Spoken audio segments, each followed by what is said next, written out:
Un saludo y los mejores deseos en este tiempo de preparación de disponer el corazón para el nacimiento del Salvador en los hombres y mujeres de buena voluntad. Les invito a que tomemos el texto del Evangelio de Lucas, capítulo 1, versos 26 al 38. Hagamos una primera lectura y luego lo leemos parte por parte. La escena de la Anunciación es una de las más representadas en la historia del arte. Comenzó a pintarse desde incluso la mitad del tercer siglo. Ya se encuentran dibujadas en las catacumbas de Priscila algunos el significado de este pasaje de la Anunciación. Por siglos los cristianos han sido muy aficionados a esta escena. Es decir, dentro de toda la historia se ha querido mucha esta escena de la Anunciación por ser dulce, por ser llamativa. Sin embargo, después, hacia los años 1700, 1800, una vez que llegó el iluminismo y con él la ilustración, cambió todo, cambió esta sensibilidad religiosa. Todo lo que no era racional, lo que no era verificable, ha sido puesto en discusión. La crítica ha sido como el tema fundamental con este pensamiento iluminista, esta ilustración. La sociedad se volvió más laica y comenzó también la crítica histórica y literaria de los relatos evangélicos. Entonces han surgido muchas dudas sobre los relatos que tradicionalmente eran interpretados como crónicas de hechos materiales y que cuando eran analizados de una manera crítica, pues resultaban poco verosímiles. Así es como encontramos la mayoría de relatos bíblicos con incoherencias que nos cuestionan si los leemos como una crónica de relatos. Gracias a estos interrogantes que nos plantearon los iluministas, también este relato del encuentro con del ángel con María ha prácticamente desaparecido en esta devoción tan especial, tan romántica que se hacía del texto. El punto no está en ponernos de ninguna manera en contra o a la defensiva con el pensamiento iluminista. No, no se trata de eso. Porque es gracias a los iluministas, a la ilustración, a la crítica, que se han generado estos interrogantes y que nos han inducido a estudiar, a profundizar el conocimiento de la cultura semita, a conocer el lenguaje que han empleado los evangelistas, y todo esto nos ha permitido llegar a acoger el verdadero significado de los relatos evangélicos. Y al respecto del relato de la Anunciación, la crítica literaria ha claramente mostrado que Lucas no intentaba contarnos para nada una página de crónica. Él ha compuesto este relato recurriendo a imágenes bíblicas, haciendo referencia a textos del Antiguo Testamento, como lo veremos más adelante. Todos nosotros quisiéramos saber cómo se llevaron a cabo los hechos, y esta es una legítima curiosidad. Quisiéramos saber qué fue lo que pasó verdaderamente. Pero no era esto lo que Lucas le interesaba decirnos.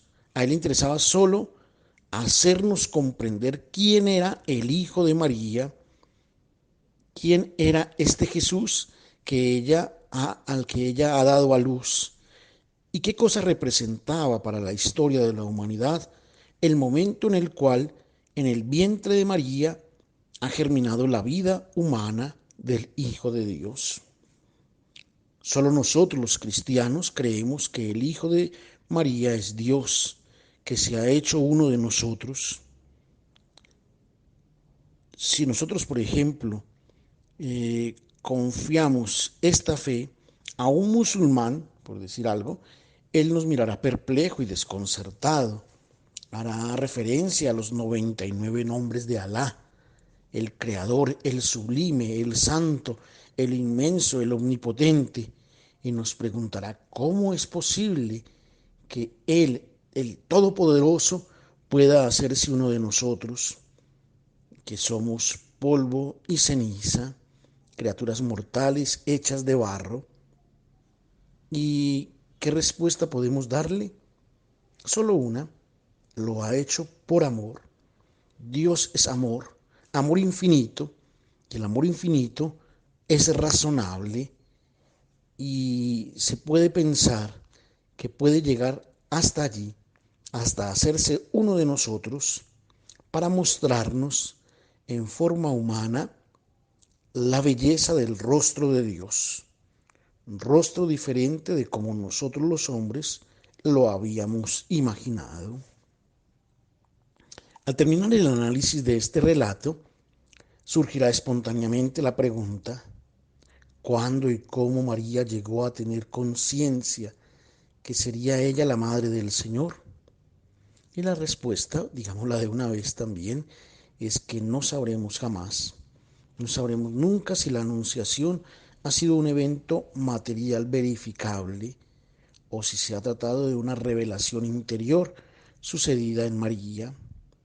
Nosotros entonces no nos acercaremos a esta página de Lucas para buscar nuestras respuestas, para buscar respuestas a nuestras curiosidades que son legítimas, que son válidas, sino nos acercaremos al texto para acoger el mensaje que Él nos quiere comunicar. Comencemos entonces leyendo los primeros versos, versos 26 y 27. Estos primeros versos de Lucas, Él nos ofrece algunas indicaciones valiosísimas. Primera, el tiempo. Era el sexto mes. Desde el punto de vista cronológico, esto nos dice poco o nada. Nosotros hubiéramos preferido que nos hubiera dado la fecha exacta y ojalá el mes, el día concreto. Respecto al año, hoy estamos en capacidad de establecer con una cierta precisión que era el año 746 de la fundación de Roma, el año 20 de cuando César Augusto había recibido el título de emperador. Si le preguntáramos a un ciudadano de Roma en aquella época si algo extraordinario ocurrió en aquel año, su respuesta sería el año de la Olimpiada 192, o el año de la muerte del poeta Horacio, el año en que Tiberio, combatiendo con éxito, logró someter a los germanos. Y si le preguntáramos, pero en Palestina, ¿sucedió algo importante? Ciertamente no nos diría nada del anuncio de María. Habría dicho el año 29 del reinado de Herodes el Grande, amigo de Octaviano, sí, y que en ese mismo año habría este Herodes el Grande habría hecho asesinar a dos de sus hijos. Esta es la historia de los hombres. Esta es la historia relatada por los libros de historia. A Lucas le interesa otra historia, aquella que había comenzado 6 meses antes, al sexto mes de cuando Zacarías recibió el anuncio que Elizabeth estaba encinta, embarazada de Juan el Bautista, su hijo. El sexto mes de cuando había iniciado la nueva historia del cumplimiento de las promesas de Dios. Entonces existe la historia de los hombres, construida por sus sueños, por sus proyectos, por sus valores, la de los imperios, de los dominadores, de los gloriosos, vencedores de batallas y de guerras. Esta historia de los hombres será cancelada, no quedará nada, será purificada, porque esta gloria es efímera. Existe, en cambio, la historia de Dios, aquello que tiene como fecha el sexto mes, la historia destinada a permanecer por siempre, la historia en la cual surgirán en nombre de todos aquellos que han puesto su vida al designio de Dios en el mundo, una vida nueva, un mundo nuevo. Una segunda indicación, el lugar, una ciudad de Galilea.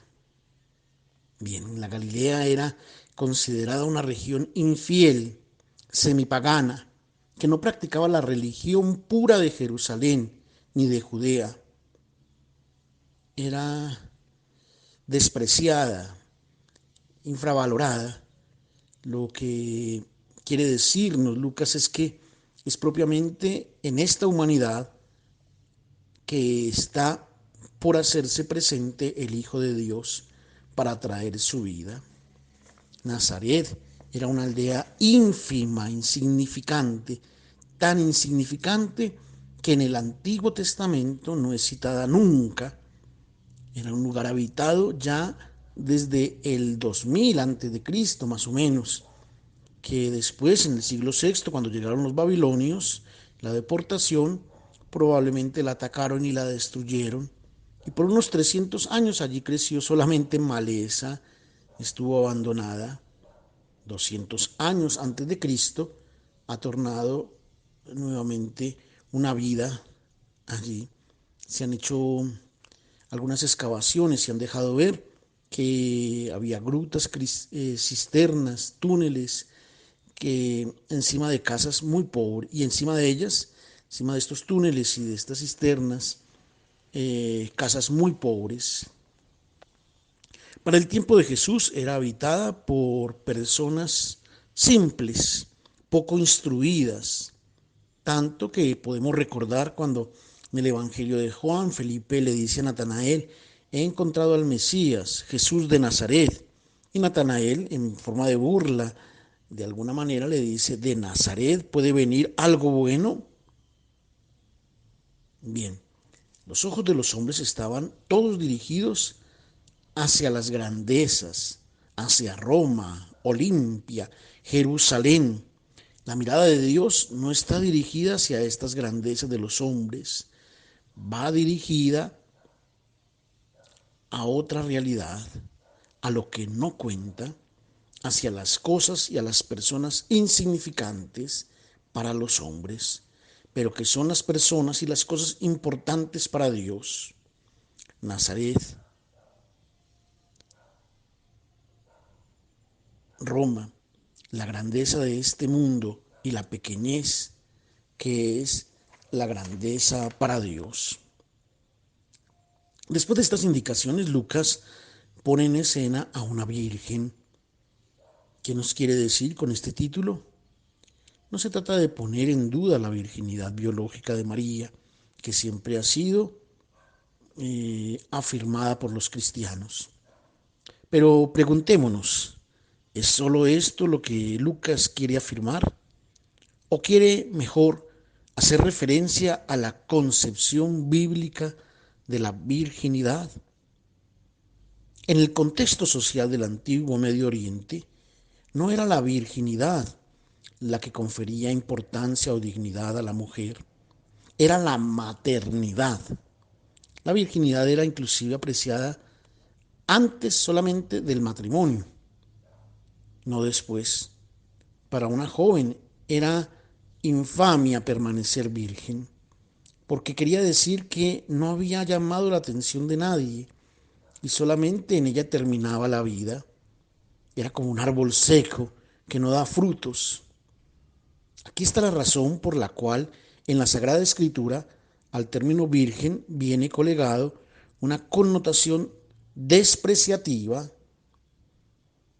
porque significa privada de vida, sin futuro, sin posteridad. Y de hecho, en los momentos más dramáticos de su historia, Israel, cuando fue vencida, y Jerusalén, cuando fue humillada, fue llamada virgen. Israel, virgen; Sión, virgen; Jerusalén, porque si no interviene el Señor, permanecen sin futuro. Hablan a menudo los profetas de la Virgen Israel, la Virgen Sión, y propiamente en los momentos en que Israel se ha comportado mal, Jeremías, por ejemplo, la amenaza, cosas horribles han convertido en virgen a Israel. Ha sido así y reducida porque has sido infiel a tu Dios. Encontramos muchas veces este título dado a Israel y a Jerusalén, siempre cuando están en situaciones de no vida. ¿Qué es lo que nos quiere decir Lucas entonces con la virginidad de María? Recordemos que él ha iniciado su evangelio introduciendo una mujer anciana, una mujer estéril, Elizabeth, que se hace fecunda cuando interviene el Señor. Es propiamente la imagen de la humanidad privada de vida que recibe del cielo una intervención de Dios para retomar la vida. Y después, en la segunda escena, Lucas introduce la Virgen María, que era infecunda, en la personificación de Sión, la Virgen Sión, la hija de Sión, que se vuelve fecunda cuando el Señor la llena de su amor. Por último nos indica el nombre de esta joven, un nombre muy bello, María, Miriam, que en hebreo es un nombre que significa la excelsa, aquella que ha sido puesta en lo alto. Notemos que en el Evangelio aparecen muchas más Marías, de María Magdalena, María de Betania, María de Santiago. Era un nombre que estaba, digamos, de moda. Y la razón probable es que la favorita de Herodes el Grande era Miriam, y que esta Miriam era la mamá de aquellos dos hijos precisamente que Herodes ha hecho asesinar en el año de la Anunciación a María. Y ahora entonces leamos el anuncio del ángel, verso 28. La primera palabra que el ángel dirige a María es la invitación a la gloria, al gozo, a la alegría. Y es más que una invitación, es una orden. Este es un imperativo. Alégrate, Jaire. Es un imperativo presente y se podría traducir como continúa gozándote. Ha sido traducido como Ave María o Salve o como si fuera un saludo o una expresión formal y cortés que las personas se dirigen cuando se encuentran por primera vez. No, nada de esto. Se trata de una expresión solemne que el evangelista Lucas ha escogido con mucho cuidado, lo ha tomado del Antiguo Testamento. De hecho, cuando un israelita que conoce la Sagrada Escritura escucha este Jaire, alégrate, Romi en hebreo, inmediatamente escucha que hay allí un reclamo a algunos textos del Antiguo Testamento que todos los conocen, porque son las promesas de gloria, de bienes, de esperanzas que los profetas han pronunciado en nombre de Dios, dirigidos a Jerusalén. En el Antiguo Testamento esta invitación a la alegría no viene nunca dirigida a personas singulares. Se dirige prácticamente siempre a Sión y a Israel. Sofonías 3. Allí el profeta insiste en esta invitación a la gloria, dirigido a Sión. Grita de júbilo, hija de Sión, alégrate Israel, gózate y exulta con todo el corazón, hija de Jerusalén, no te desanimes. Y luego la razón, el Señor tu Dios está en medio de ti. Esta es la razón de tu gloria, Israel, que en medio de ti está el Señor. Y es importante el término hebreo que viene empleado. Viene dicho en medio, para decir en medio de ti, Eggi Kirbet, que significa en tu vientre. En el vientre de Sión está presente el Señor. En esta ciudad de Jerusalén está presente el Señor. Pero en el vientre de María está presente ahora este Señor que se está haciendo uno de nosotros. Alégrate, gózate, dice Zacarías en el capítulo 2. Exulta, hija de Sión, porque yo vengo y pondré mi tienda en medio de ti. Aquí está la razón de esta gloria, y es que el Señor viene a poner su tienda en medio de este pueblo, y en el vientre de María, este Señor ha venido a poner su tienda, a ser el Emmanuel, el Dios con nosotros. También el profeta Joel trae una promesa, una invitación a la gloria, siempre dirigida a Sion. Lucas ha puesto en la boca del ángel esta promesa de los profetas para decirnos que en la Virgen María se han cumplido todas las profecías que habían sido dirigidas a la hija de Sión. Y continúa, alégrate, oh amada de Dios, que charitomene, en griego, que parafraseando un poco traduciría algo así como, alégrate, oh mujer, colmada gratuitamente por Dios de todos sus bienes. A través de María, esta declaración de amor está dirigida a Sion y a toda la humanidad. A través de María, a toda la humanidad se nos dice, eres amada por Dios. Aunque si tu historia ha estado marcada por guerras, violencias de todo tipo, esclavitud, hurtos, homicidios, masacres, alégrate porque su amor por ti es incondicional.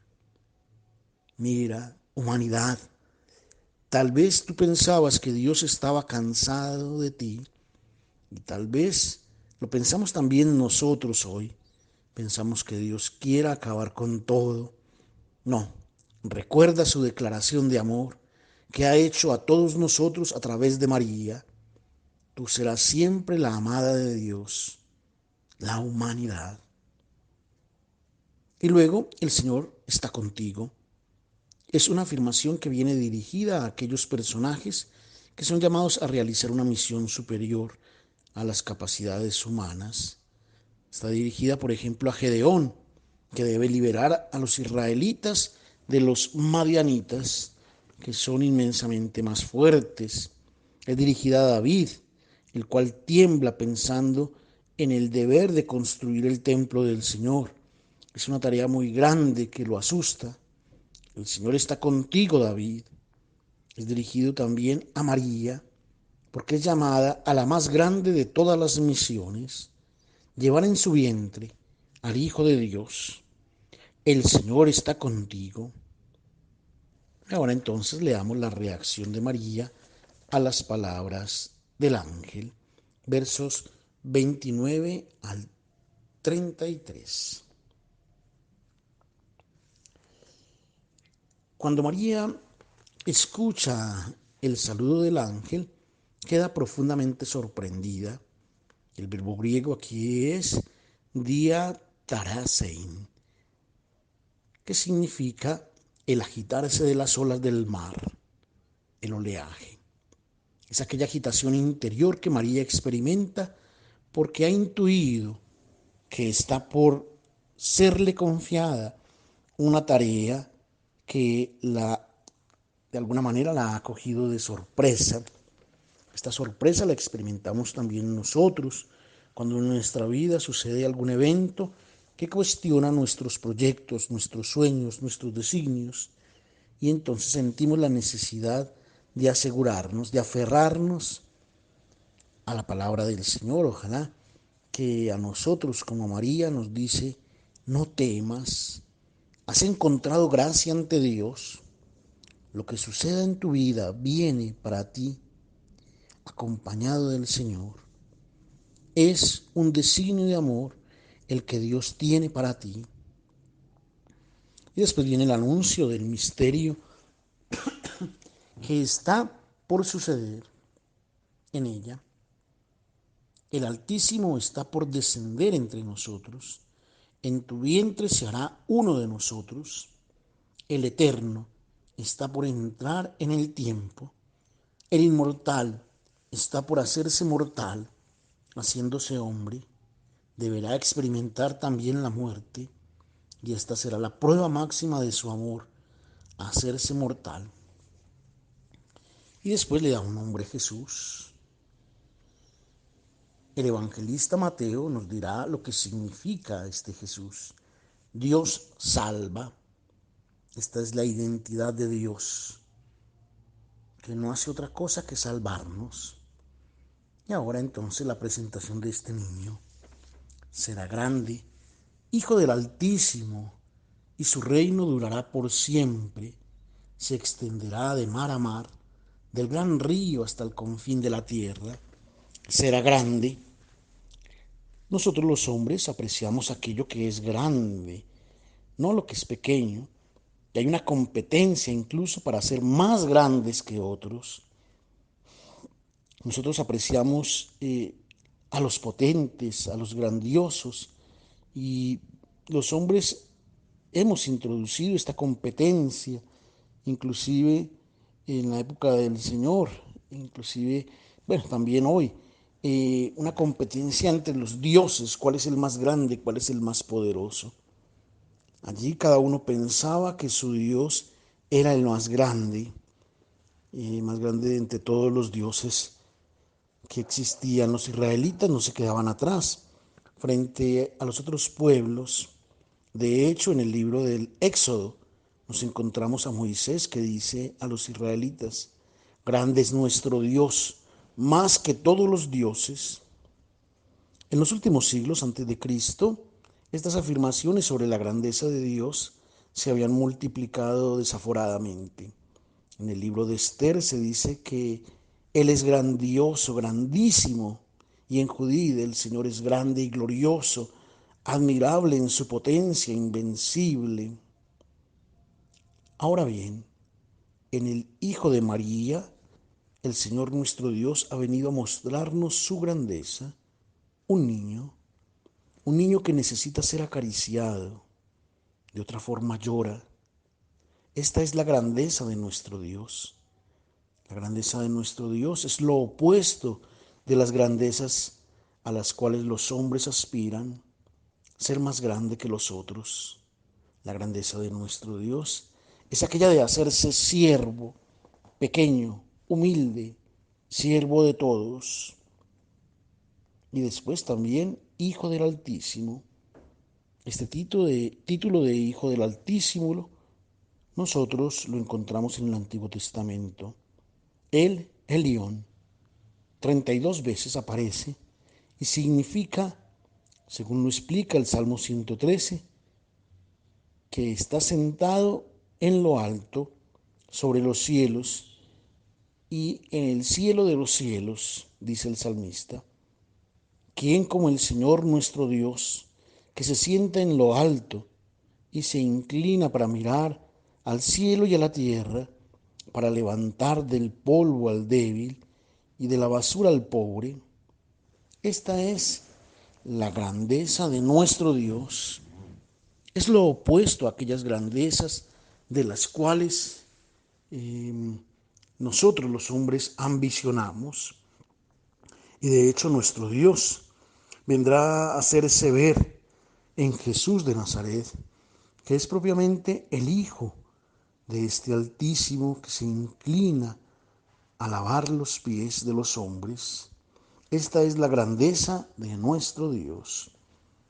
Y luego dice que será un rey, pero no un rey como el que se esperaban los israelitas, que habría de dominar sobre todos los pueblos de la tierra. No, será un reino no de las bestias, de estas imágenes de bestias que nos propone el profeta Daniel, un reino, un imperio, no, que oprimen a los más débiles, de ejércitos abundantes, o de poder, o de dinero, de riqueza. No, sino es un reino de corderos que donan todo de sí mismos para la vida. Y ahora entonces leamos la pregunta de María y la respuesta que le da el ángel. Leamos los versos 34 al 38.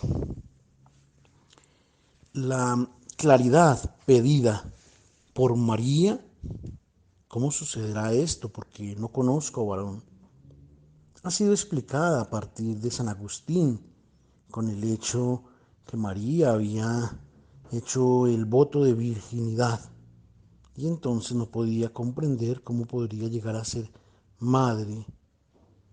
Quien hace esta suposición, pues igual, así sea San Agustín, no ha comprendido el género literario del relato y supone que se trata de un diálogo material sucedido entre un ángel que tenía semblanzas humanas y María. Después ella habría tenido en la mente el diálogo y se lo refirió después al evangelista Lucas. Pero no, hoy nadie interpreta de esta manera este relato. Sería ciertamente extraño que por mantener decididamente la virginidad, después María hubiera decidido casarse. Por lo demás, notemos que ella no pide saber cómo es que esto sea posible, cómo será que va a continuar intacta su virginidad. No, aquí el problema y lo que es importante y lo que Lucas quiere decirnos es otra cosa.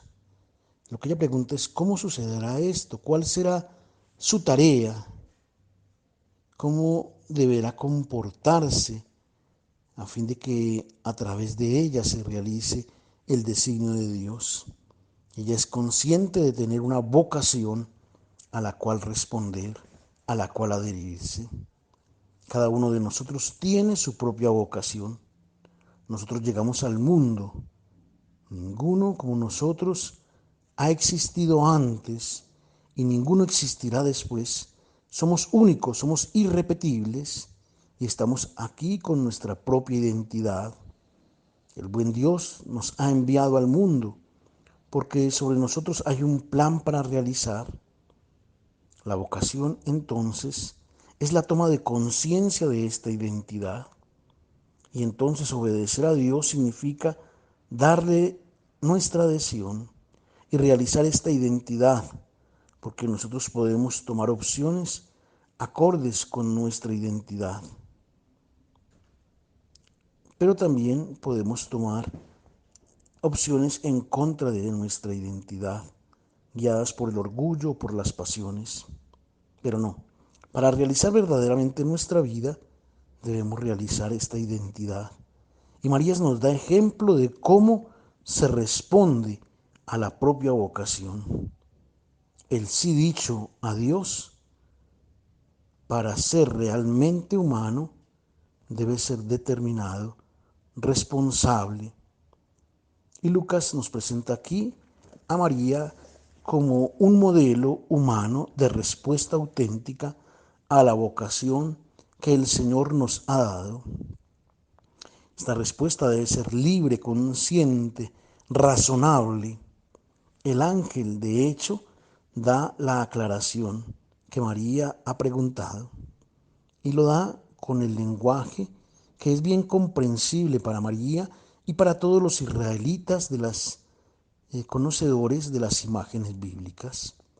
Tratemos de comprenderlo nosotros. Primera imagen o primera referencia. El Espíritu Santo descenderá sobre ti. ¿Qué es este Espíritu Santo? El término Espíritu Santo ha sido interpretado como la función masculina en la generación del Hijo de María, pero no se trata de nada de esto. En griego, neuma no es masculino, es neutro, y ruach en hebreo es femenino. ¿Qué es este espíritu? Recordemos cuando aparece de inmediato al inicio de la Sagrada Escritura, el espíritu que aleteaba sobre las aguas es la fuerza creadora de Dios, y aquí reaparece este espíritu no como fuerza generadora, sino como una potencia creadora. Estaba diciéndonos Lucas que en el vientre de María ha acontecido un acto creador de Dios. Segunda imagen, el poder del Altísimo te cubrirá con su sombra. La imagen de la sombra en el Antiguo Testamento aparece a menudo. La sombra como el signo de la presencia del Señor. Durante el éxodo, el Señor precedía a su pueblo con una columna de nube. Nube, sombra, son los signos de la presencia de Dios. Cuando Moisés entraba en la tienda donde encontraba al Señor, de inmediato sobre esa tienda se extendía la sombra. Sobre el Sinaí, cuando Moisés subía para hablar con el Señor, la cima del monte se cubría de la sombra, una nube densa. También cuando se habla del arca de la alianza que representaba al Señor, ésta se cubría de la sombra. ¿Qué nos está diciendo entonces Lucas con esta imagen del Señor que cubre a María con su sombra? Está diciendo que ahora ella es la nueva, la verdadera, la nueva alianza, porque en ella está presente verdaderamente el Señor. En su vientre ha comenzado a germinar la vida del Eterno. ¿Qué género literario es este? Es una profesión de fe. El evangelista Lucas nos quiere referirnos la fe de todas las comunidades primitivas de su tiempo, y profesan estas comunidades que el Hijo de María es el Hijo de Dios, generado por la fuerza creadora del Espíritu Santo. Y concluye, después de haber dado el signo que nada es imposible para Dios, concluye que también en el vientre de Elizabeth o de Isabel, aquí puede ser cualquiera de las dos traducciones, el nombre de Elizabeth puede ser también Isabel, que en su vientre ha sido operante la potencia del Señor, porque espera un hijo al Bautista. La respuesta de María: aquí está la esclava del Señor, hágase en mí según tu palabra. Detengámonos en esta estupenda respuesta. Sobre todo dice, aquí estoy. Esta es una de las expresiones que más aparece en el Antiguo Testamento. 178 veces aparece Hineni, aquí estoy, y la encontramos en la boca de todos los personajes, de aquellos más importantes del Antiguo Testamento, cuando dan la respuesta a la llamada del Señor. Ellos responden, Hineni, aquí estoy. Abraham, Abraham, aquí estoy. Cuando he llamado a Moisés, aquí estoy. Y Samuel, aquí estoy. Isaías y los profetas, todos, aquí estoy. Este Hinení, aquí estoy, no es un simple sí, es la declaración de la total disponibilidad a acoger los designios del Señor, el signo de la adhesión incondicionada a su voluntad. Después dice, soy la sierva, no es la humilde esclava, no. Siervo es el título más noble de la Sagrada Escritura y es reservado a los personajes más importantes. Cuando aparece el nombre de Moisés, de inmediato se añade en el Pentateuco, Eben Adonai, siervo del Señor. Siervo es aquel que ha puesto toda su vida a disposición de Dios. Sería extraño que, siendo así tan honorífico este título, que María lo hubiese atribuido a sí misma, que ella misma se lo hubiera atribuido. De resto, pues es la única mujer que recibe este título en la Sagrada Escritura. ¿Qué ha sucedido? Es un título que la comunidad primitiva ha dado a María. La comunidad primitiva ha visto cómo esta mujer ha respuesto a su vocación con total disponibilidad y entonces ha dicho, sí, que significa que es una sierva del Señor. Hágase en mí, el verbo genoito, es un optativo que exprime el deseo glorioso de que esto suceda lo más pronto posible. Hemos recibido entonces un mensaje muy importante de María para nuestra vida, en esta última parte de su completa disponibilidad para realizar el designio de Dios en su propia vida. Con este mensaje, tratando de entender lo que son los géneros literarios, de leer este texto no como una crónica, sino como una invitación también nosotros a entender nuestra vocación y a asumir una completa disponibilidad para realizar el designio de Dios en nosotros. Como María, démosle ese sí, ese aquí estoy al Señor y celebremos de la mejor manera una feliz Navidad.